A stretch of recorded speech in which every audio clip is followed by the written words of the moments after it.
ጤና ይስጥልን የወርልድ ዋይድ ኒውስ ቤተሰቦች፣ አሁን የተሰሙ መረጃዎችን ይዘን ቀርበናል። ወቅታዊ፣ ፈጣንና ታማኝ መረጃዎች በፍጥነት እንዲደርሳችሁ የደውል ምልክቷን በመንካት ሰብስክራይብ ያድርጉ። ወደ መረጃው ስናቀና በቀዳሚነት ወደ እናንተ ጆሮ የሚደርሰው አሜሪካና ኢራን መካከል ይደረጋል ተብሎ እየተጠበቀ ያለው ድርድር በተመለከተ አዲስ መረጃ ተሰምቷል።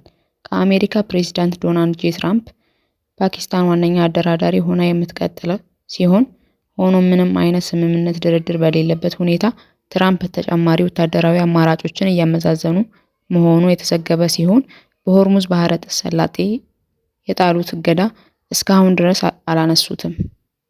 ወደ ኢራን በኩል ስንመለከትም የኢራን ባለስልጣናት ግጭቱን ዳግም ወደ ጦርነት ሊያሳድጉት እንደሚችሉ ማስጠንቀቂያ መስጠታቸውን ቀጥለዋል።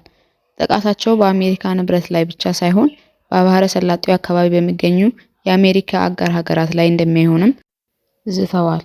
ይህ ደግሞ ጦርነቱን ሰፊና ውስብስብ ሊያደርገው ይችላል። በሌላ በኩል እንደተለመደው ኢራናውያን ጠበቅ ያለ ማስጠንቀቂያ የታከለበት መግለጫ መስጠታቸውን ቀጥለዋል። ጥቃቱን ለመፈጸም ከምንጊዜውም በላይ ዝግጁ ነን ሲሉ ዛቻቸውን ያስተላለፉት ጉዳዩን አስመልክቶ ውጥረቱ በከፍተኛ ሁኔታ አይሏል። በሌላ በኩል የአሜሪካ መከላከያ ሚኒስቴሩ ፔንታጎን እጅግ በጣም አስደንጋጭ የተባለ መረጃ ለመገናኛ ብዙሃን ሰጥቷል። ይኸውም አሁን ጀምሮ ጦርነቱ ዛሬ እንኳን ቢጠናቀቅ የሆርሙዝ ወሽመጥን አጽድቶ ሙሉ በሙሉ የቀጠናውን በር ለመክፈት እና የሀገራትን ነዳጅ እንዲቀዱ ለማስቻል ቢያንስ 6 ወር ይፈጃል ብለዋል።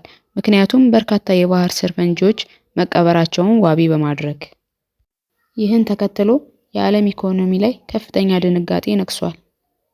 በሌላ በኩል የተባበሩት አረብ ኤምሬት፣ ኳታር፣ ኩዌት፣ ሳውዲ አረቢያን፣ ባህሬን ጨምሮ ከአሜሪካ የእርዳታ ተማጽኗቸው ማቅረባቸው ተሰምቷል። ይህንን የአረብ ሀገራቱን የእርዳታ ተማጽኖ አስመልክቶ በአሜሪካ ከፍተኛ ንግግር ተደርጎበታል። ጉዳዩን አስመልክቶ የአሜሪካን ባለስልጣናት ከፍተኛ ጭቅጭቅ ማድረጋቸው ተነግሯል።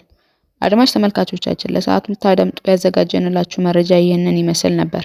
በሌላ መረጃ ተመልሰን እስክንገናኝ ድረስ ቸር ቆዩን።